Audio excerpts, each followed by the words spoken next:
America, this is Mark A back in effect. Mark A stay in effect. Mark A will always be in effect.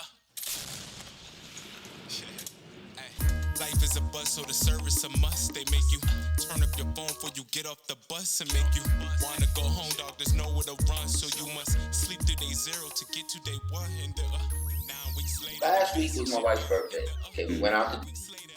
Okay, we singing happy birthday at the restaurant. All right. Yeah. We singing happy birthday at the restaurant. Okay, and everything else, right? My wife said, "Come on, Tracy, come on, I want to hear your style." Right? Restaurant packed, okay? And waiters walking by, waitresses walking by and everything. That's serious. Waitresses walking by and everything. Traci House started singing, okay? And when she started singing, everybody stopped, okay? When everybody stopped and all eyes on Traci, all right? At the end of her song of Happy Birthday, everybody stood up in that restaurant and gave this woman a standing ovation. That's how this woman, I'm telling you, this woman not only can sing, she can sing. Okay? But that's my own personal experience of this young lady right here singing. There's a difference. Singing, she can sing. Sing. There's a difference. Traci, I've seen videos of it. I haven't heard you in person. I've seen videos. You up there. You way up there. I'm not just saying that just to say it. Hey, but check this out, D. Brooks. I can talk for hours on music. We got Donovan, Traci's son here. You know what I mean? This is Donovan, everybody. You know, Donovan is graduated out of college, while his mom was serving all this time, and had a nice college basketball career. And now he's basically going for his master's degree, and he's planning on going overseas to play semi-pro ball out there. You know what I mean? Welcome to the show, Donovan. What's going on? How y'all doing? And I know he ain't training, but he can have a little sip tonight, all right? He can have a little sip, America, all right? Just a little sip. Ain't nothing much, I'm responsible, he's responsible, we good. You acting like he ain't old enough. He old enough. Come on, man. The grown-ass man, dog. Yeah, exactly. But Donovan, I'm going to ask you a question, man. Like, when your mom was serving, like, how do you feel, like, that you can remember at a young age and, and, like, coming up? What was your emotional, how you was emotionally and everything else? I'd say I was always strong because of my family. Like, I think, like, the first time she left, it was, like, I stayed with her mom, my grandma, her sister, and my 2 cousins. So I was always close with them. The relationship she had with them, so it was always strong. So, and we always talked, whether it was letters, over the phone, and stuff like that. So it wasn't no love lost or anything like that. It was always. Yeah. I couldn't see her every day, but it was the same. Like, I know that love still there. It's as strong as ever. So I know it wasn't going nowhere. So yeah. And as far as like just her going, overseas, or whether I just wasn't living with her. As far as like I got to high school, I lived without her. She lived in North Carolina. I lived in Maryland. I always knew it was the same. Like, we talk every day. I wake up. If it ain't a text, it's a call. Before I go to sleep, if it ain't a text, it's a call. It ain't a day we don't talk. So I know it's 20 years. I'm 25, so I know 25 years of my life she's been working to get where she at right now. So I already know. You already know. All of it is. It ain't for her, it's for me and everybody else. She married now, so she got a lot of folks she doing it for. You know what I'm saying? Like, she always put everybody, I ain't gonna say everybody first, but you know what I'm saying? You know how folks is, like, I already know it's all out of love, everything it is. Yeah. So. And what did you do while she was gone? Like, what are the things that you did to keep your mind occupied in a positive direction? Because you know, a lot of these Army, you know, young guys or young women in the Army, they call them quote unquote Army brats, right? And they, you know, they rely on the moms or the dads and stuff like that because, oh, my dad and my mom got it. What did you do to not remove yourself, but to remove yourself in a positive direction to be where you're at now by graduating? I know it was support from her. I know that support from the family. Right. I know she was pushing you. I know that for a fact. You know what I mean? But what was it like? What Donovan has to do? When did you decide like this is what Donovan has to do? I say when I got to college. I mean, like from high school, yeah.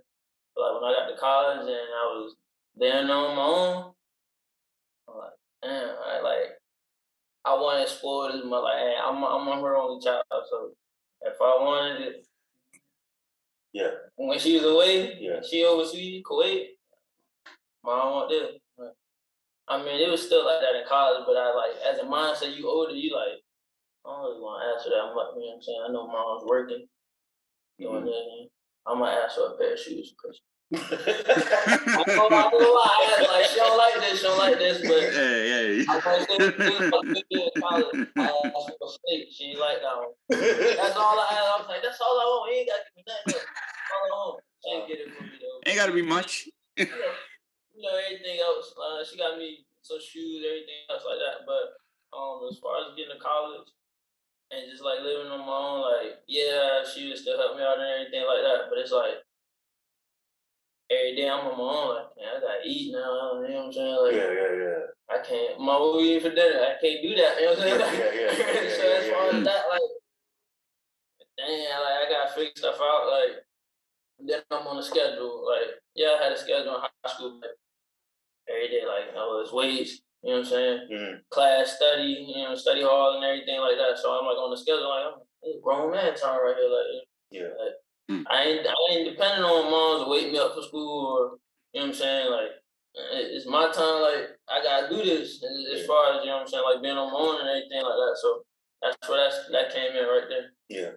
Now, in high school, you know, high school, and you end up getting a scholarship, right? Talk to the audience about the scholarship, like because I'm kind of guaranteed that was the thing that kind of separated you. Like, you know what, I'm gonna work hard at this. This is what I want to do. This is what I want to do for me, but also to give back to my moms. Right. You know what I mean? All right. So as far as that, like, I started playing basketball. I actually played football first. But when I got to high school, that's when I actually started taking basketball serious. I played JV freshman year, sophomore year, and I got moved up the end of my sophomore year. And I played actually real good in playoffs, but my coach ended up, you know what I'm saying, doing some stuff. So I transferred to a Catholic school called St. Maria Goretti in Hagerstown, Maryland. And my coach there. You know I'm familiar, very familiar with Maryland. Man, yeah, man, I had a good experience out there. I met a good Coach Rayfield, and he was also the dean of students. Okay. So I lived out there, and I lived with a host family. So he would come pick me up every day before school. Obviously, I was there before class started, so I'm working out before school. So I was there with him, and that's when I really got in the mindset. Cause before I was in public school, it was it was easy. Like, okay, I'm getting by, everything. And I'm playing, I'm getting basketball. So that's my mindset. I was thinking about college, but I'm not. I didn't really have anybody on me to push you. You know what I'm saying? That little extra. So when I got to that next school, the Catholic school with Coach Rayfield, he was on me grades. Oh, I need that to get this.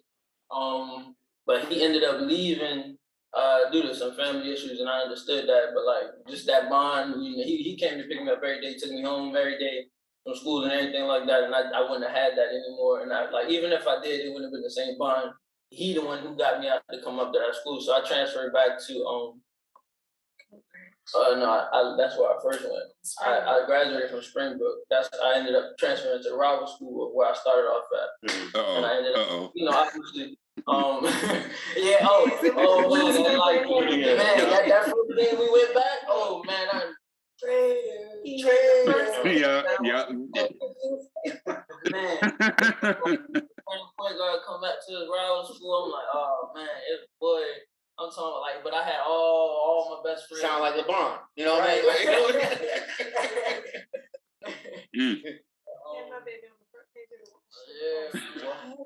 Yeah, man. We back into them up though, man.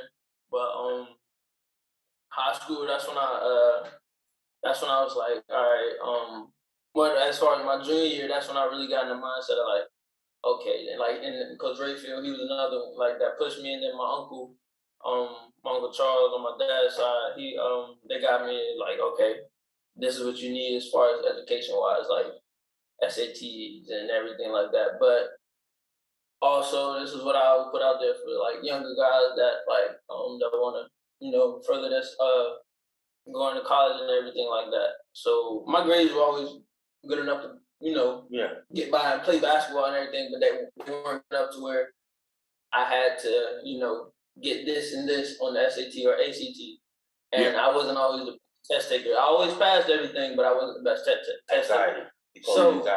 So therefore, I had the D1, interest and everything like that. But as far as my grades and the SAT scores and everything like that, I didn't qualify. So therefore, I had to go to junior college. So I ended up going to Iowa Western. I was out there for 2 years.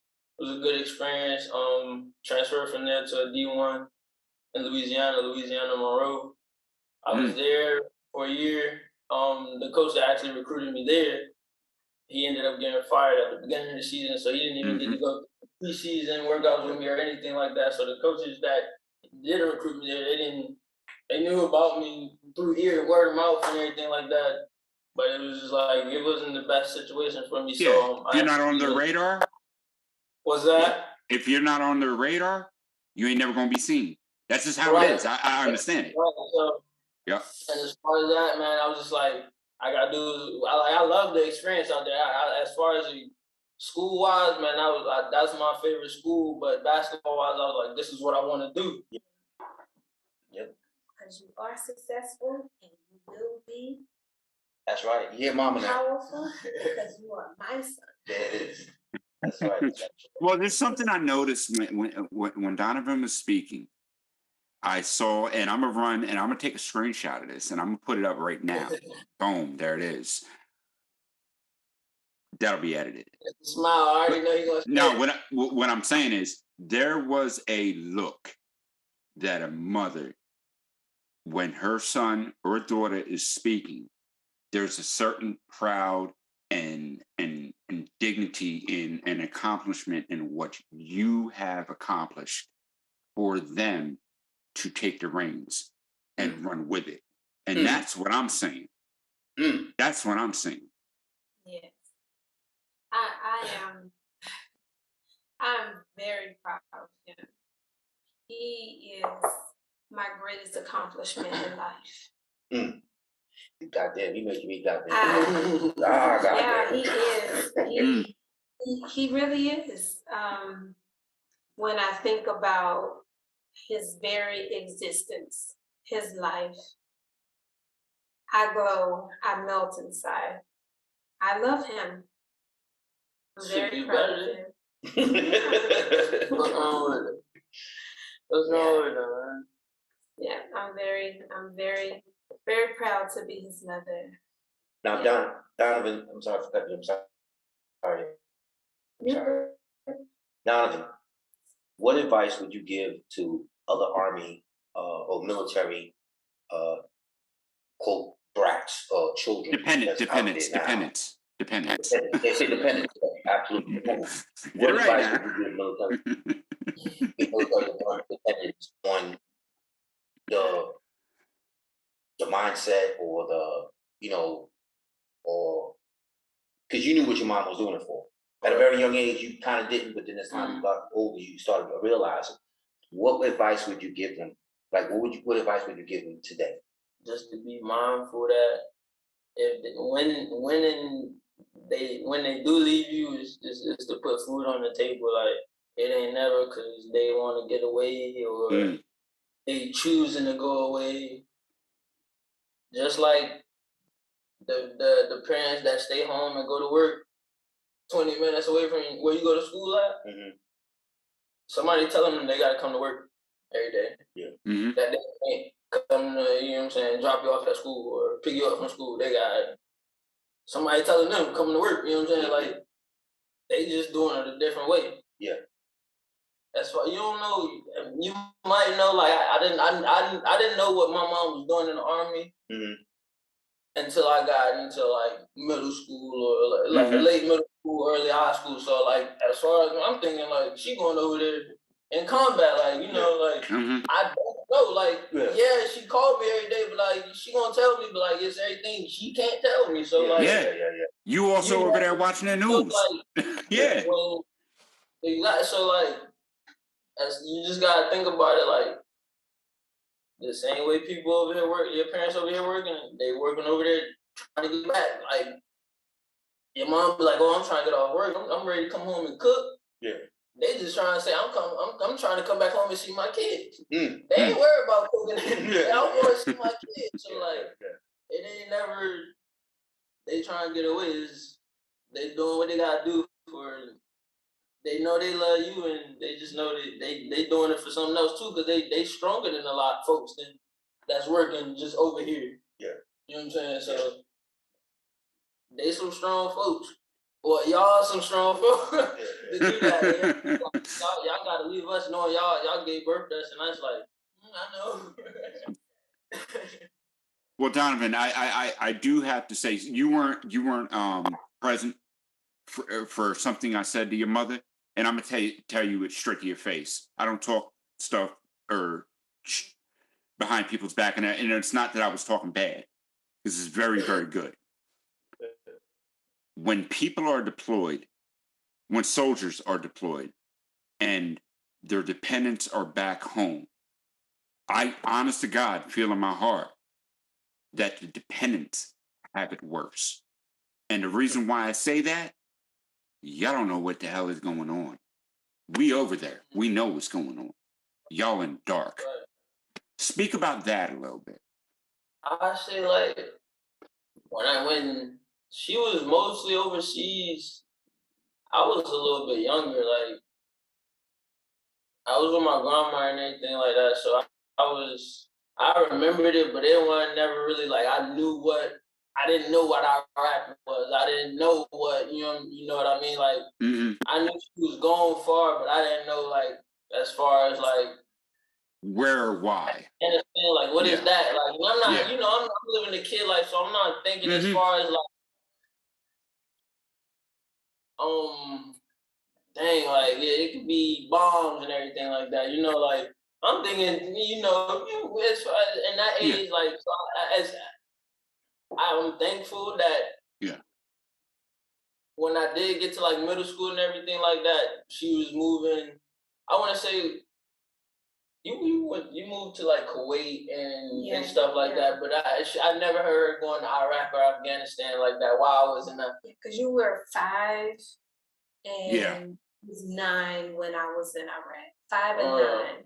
That sounds like my kids when I went to Iraq and Afghanistan, but it was more in a lower age. My daughter was 4 months old. I went to Iraq, so I had to get my smallpox vaccination in country, meaning in Kuwait. I couldn't get it because after the deal, I'm not going to go through it. But my stepson, my son, forget what you heard, my son, he is 4 years older than my daughter. Okay. A year younger than your son, sitting right next to you. Okay. So it's just different. So we're all fathers. Me and Mark are fathers. You're a mother. We all have kids around the same age. Right. When you reflect on it as a teenager and you understand it, that kind of makes it a little bit more scary. And I'm only speaking from experience from my son. I cannot speak for my daughter because she was way too young to realize it. She was 5 years old when she was 4 years old when I got over active duty. Yeah. And I'm gonna say this though, Donovan. Your mom, she said something that was very meaningful. She said in 2004, went to Ramadi. Okay, you probably don't even remember this. In 2004, she went to Ramadi, and she got a care package from you. Okay, and it was your hand prints. And you know, and she put it up on the wall. I feel like I do remember that too. Well, I don't remember sending it out, but I feel like I remember I have it making in that. their apartment. It's a white paper, and I think they different colors. Yeah. I think I remember And you that. made a pillowcase just like I definitely remember the pillowcase. Yep. I And she definitely said remember that was the pillowcase. thing that motivated her to basically continue to tour. Mhm. Batman. Mhm. You see what I'm saying? So at the same time, she was motivating you, might be, but you was motivating her more. Right. Mm. Right. Eat. Well, let me ask you something, Tracy. He's motivating you more. What is that motivation for? And that's the difference. And I need you to explain what that motivation is for. Because it's different when you're deployed, because you're not fighting for your country no more. Let's get it. You know what I mean? So, what is it motivating me for? Yes. It was motivating me to keep going and to live. So There you go. I hung that up in my chew in Kuwait, right? Yep. To start with. But after the drive over into Iraq, when I got to my chew in Iraq, I hung it up on my wall. Mm-hmm. And so, you know, we, like I said, the rockets and the mortars or whatever, they started every day. So I needed that to continue to help me to live and to, you know, to endure that every single day. So now this is something else. Now I don't know if I need to continue to talk about this, but you know, so how when I said I had to admit that I have PTSD, I had to accept the fact, you know, I have that. And so before that, I was diagnosed with major depressive disorder too, right? Mm-hmm. So, you know, when you talk about, see, a lot of people think that the worst that can happen to you only happens when you're deployed, right? Speak on it. My last deployment was in 2009. I came back off of that deployment in 2009, right? Okay, but in 2012 on Fort Bragg, one of my battalion commanders was murdered right in front of my face in a battalion formation, right? So I deal with that also. So, you know, when you talk about dealing with depression, PTSD, and then you talk about learning how to be a great leader. Sometimes you have to suppress is going to be the wrong word, but sometimes you have to encourage others and lead your soldiers and be a good mother, be a good friend, and all of that while you're dealing with your own issues too. So so you heard my son say sometimes he was in Maryland and I lived in North Carolina. So a lot of people didn't understand. Well, a lot of people did not really. They didn't get the situation. Yeah, they didn't get the situation. But he was always really great at sports, like you heard him say, excuse me. Wait, can I take over from him? Yeah, you can take over. Everybody, like, I don't know. I always used to get asked, like, why you live, like, all right, so I live with my uncle and aunt on my dad's side. And they lived in Maryland. My dad also lives in Maryland. And then at one point, she lived in North Carolina, or it was Texas. Well, no, she didn't get to Texas yet, but it was North Carolina. Just as far as that, I'm a mama's boy. And I ain't gonna put that out. I talk to my pops every day, like we got that relationship. Like I ain't gonna lie, I do tell him more than I would tell him. Because but you know, I'm a mama's boy. Like I always been like that. Like I ain't gonna lie, I admit to it. When I was younger, I always say this. This is something I always say.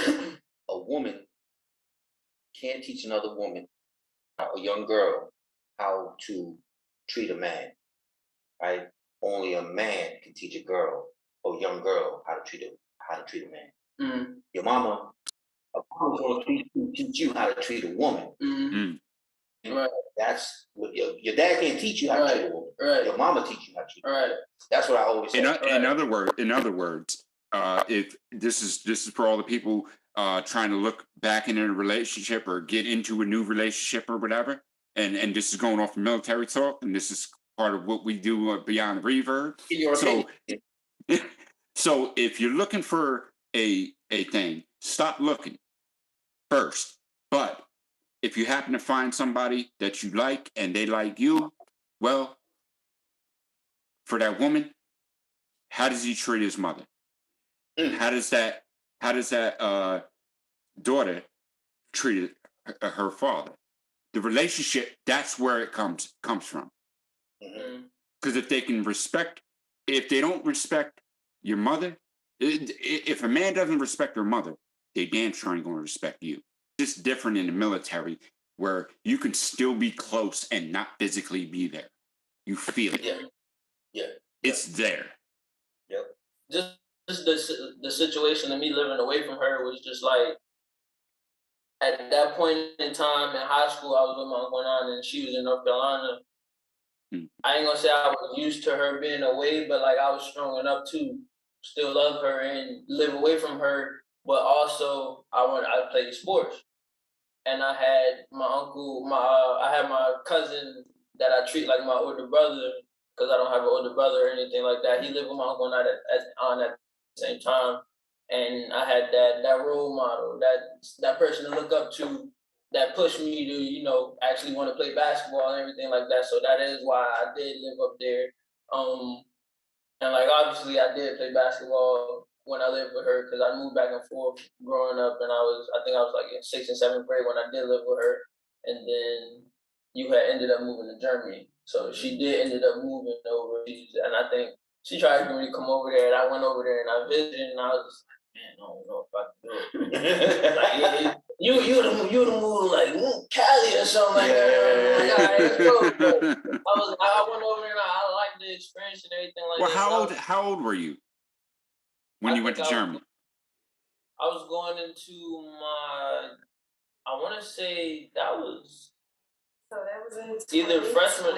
So yeah. Okay, so you were a teenager.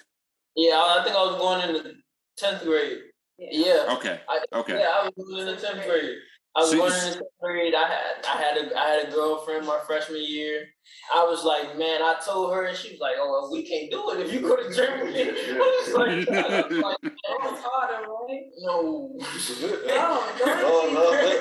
Say the wrong name. I didn't get audited until that I was here. Well, sorry.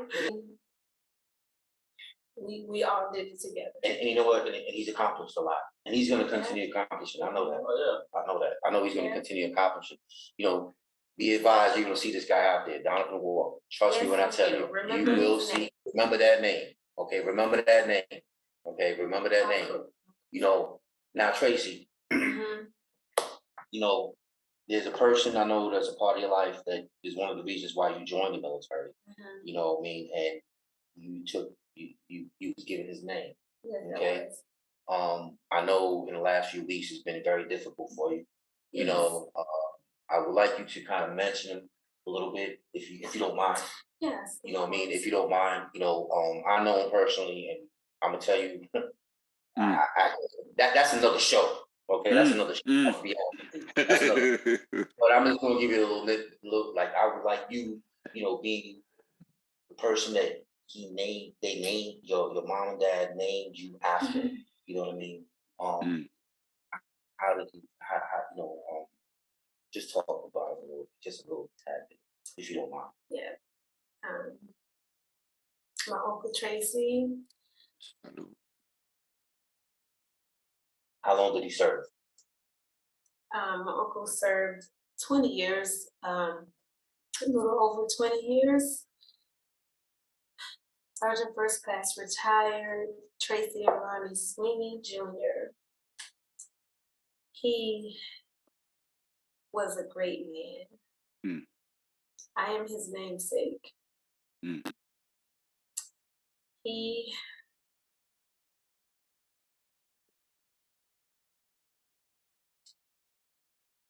He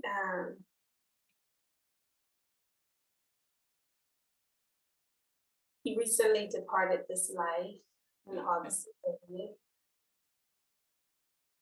As I stated before, I have 3 uncles who heavily influenced my decision to join the military. However, my uncle Traci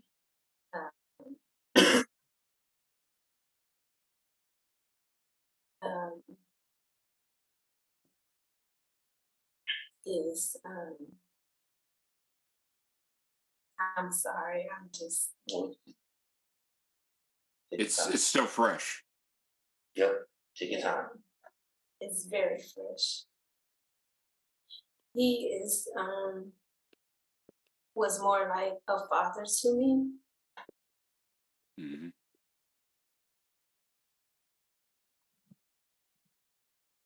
He was really like a best friend, a confidant, someone who was always there for me, offered advice.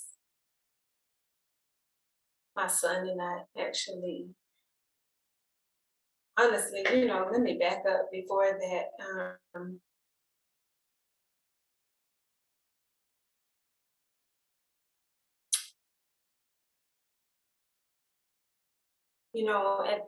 At the time, Mark, this is something I have told very few people, but at the most vulnerable time in my life, when I became pregnant with this boy right here, Mm. I was 17 years old, 16 actually. I was 17 when he was born. Mm.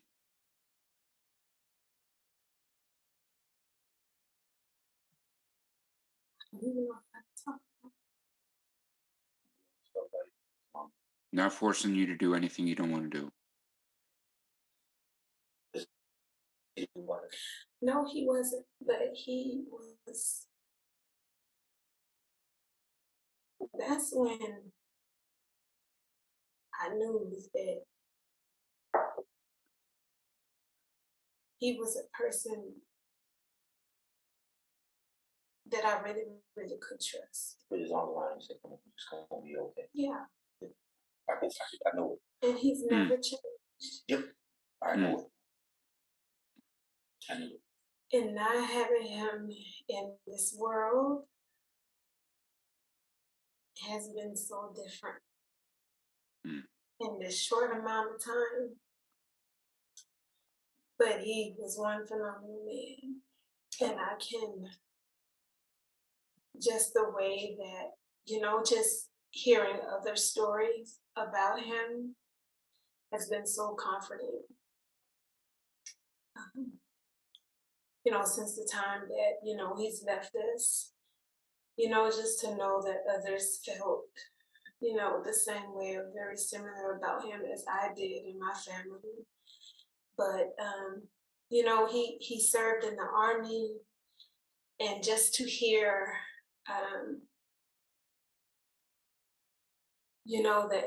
that people loved him the way that we did, the way that I did. And I'm 42 years old, and I have never once bothered to look up the definition of my name until my uncle died. Wow. And I've never bothered to look it up. And Wikipedia defines the name Traci as warrior-like, strong warrior, and fulfilling of courage. And Uncle Traci, don't you know him? And that's what he was. And it also derives from the Irish meaning of 3.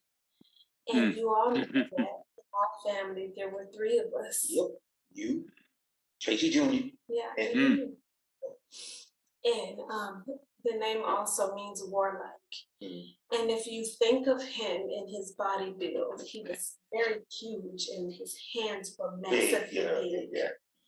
And so I just I still sometimes when I'm laying in the bed at night, I close my eyes and I just see him standing there With a smile. with a smile, Yeah. as if to say, Is it gonna be okay? yes, That's it'll it. be Yeah. okay.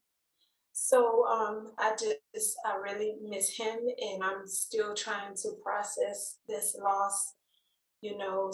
So that's really all I can say. You know, my uncle was a great man.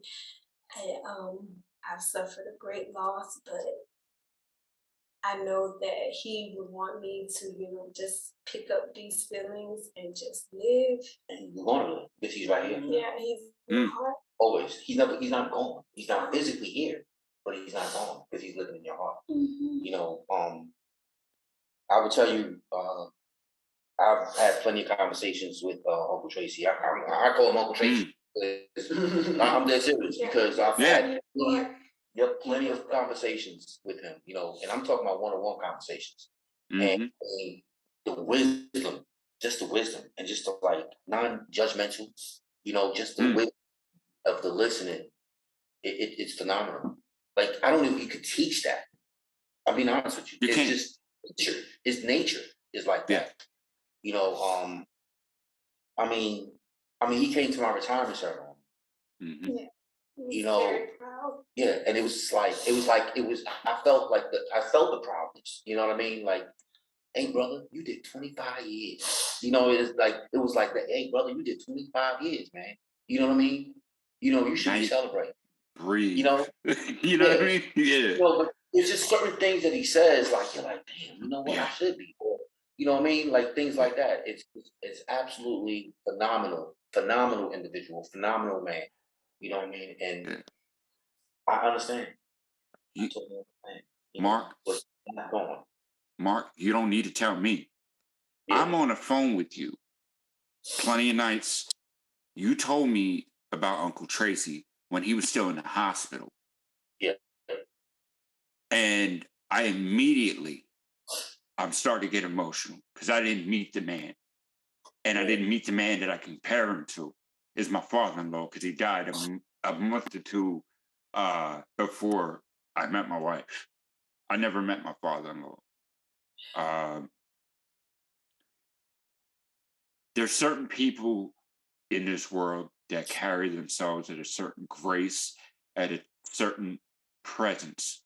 And I'm not talking stature. I'm talking presence. Presence meaning, what the hell do you stand for something? And Wise Intelligence said it in a lyric, not even in a lyric, in an outro. Or no, it was a lyric. It was a lyric off of Talent from Timothy Taylor album 2007. Stand for something. Otherwise, you don't stand for shit. And I'm sorry I had to say that, but it means something. Yeah. And my father-in-law, George Evans, rest his soul, and Uncle Traci, I put in the same category as far as presence. And I'm sorry. I'm sorry. It's just I didn't know the man. I just hear the stories, and there's something that I see. I'm a producer. I'm a music producer. I'm a video editor a little bit. I still don't know everything I'm doing. I'm still learning. I'm pretty good though. But there's certain things that I noticed within this segment. And what are you doing right now, Donovan? What are you doing right now? Yep. Fulfilling that legacy. Fulfilling that legacy. Right now. And you don't even realize it. You don't even realize it. You're fulfilling Uncle Traci's legacy by being there for your mother right now. Yep. Yep. That is strong. Yep. That's love. That's beyond love. That's family. And just like we talked on the Apex 07 show on Beyond the Reverb, we have the family we were born with and the family we choose. And Uncle Traci, for Mark, was a family he chose. Absolutely. Yeah. That's right. I'm just blessed to even hear the stories. Right. about Uncle Tracy. And on that note, I need everybody to pick up a glass, and we're going to toast to Uncle Tracy. Well, you need a little I saw his glass empty. I was trying to do it early. I didn't want to interrupt. You know what I mean? Because this is something different. This is something special. And here's to Uncle Tracy. Uncle Tracy. Uncle Tracy.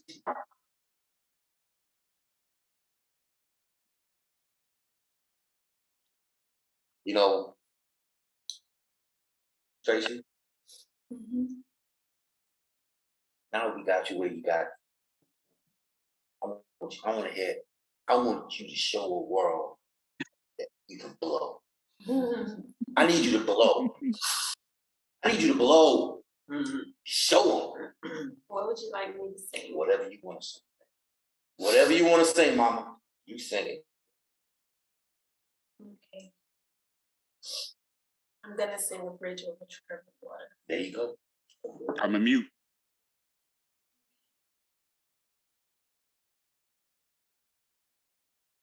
When you're down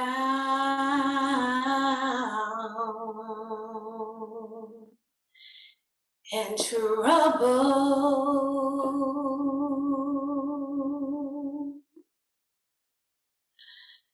you need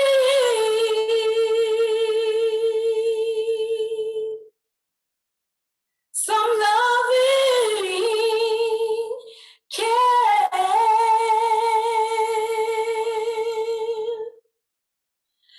And nothing going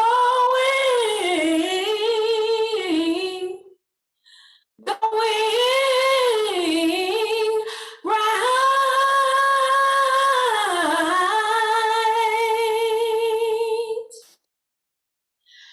Just close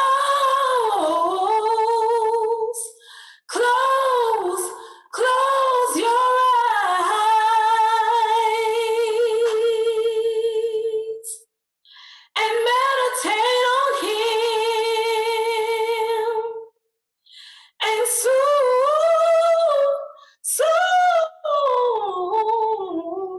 he'll be there.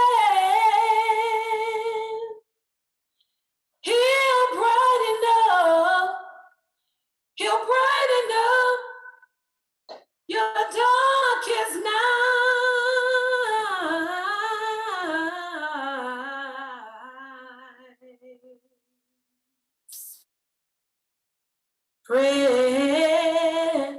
Precious Lord,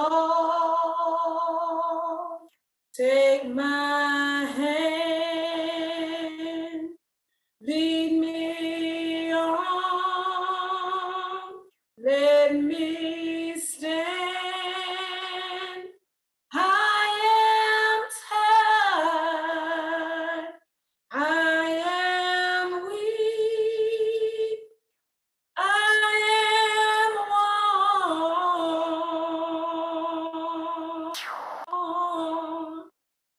Through the storm, through the night, lead me on to the light.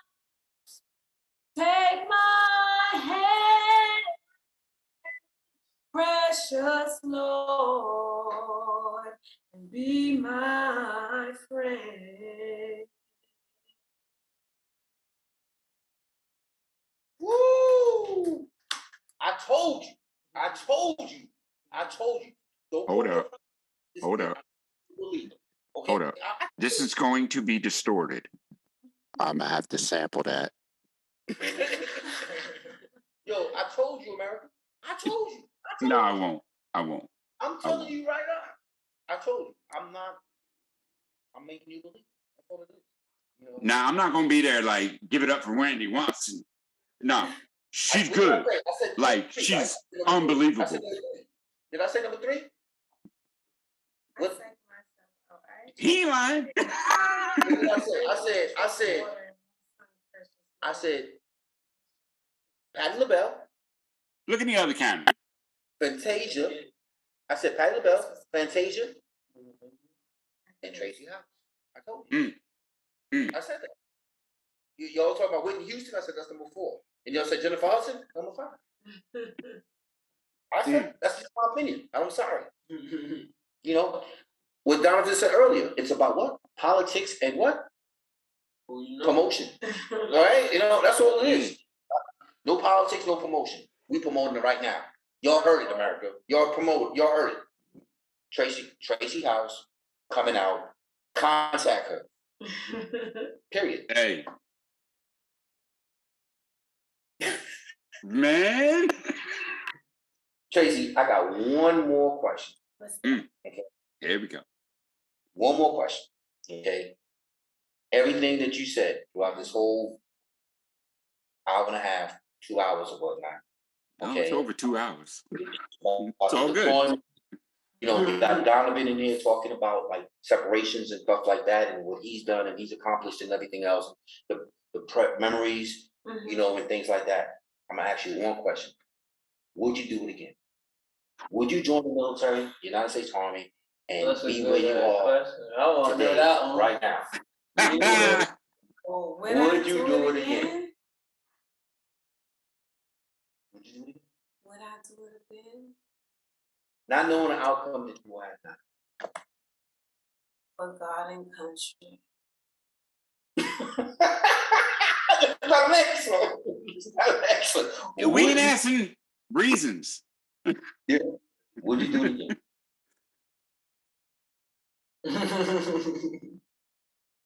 I would. You would? I would. And why? Because I can make a difference.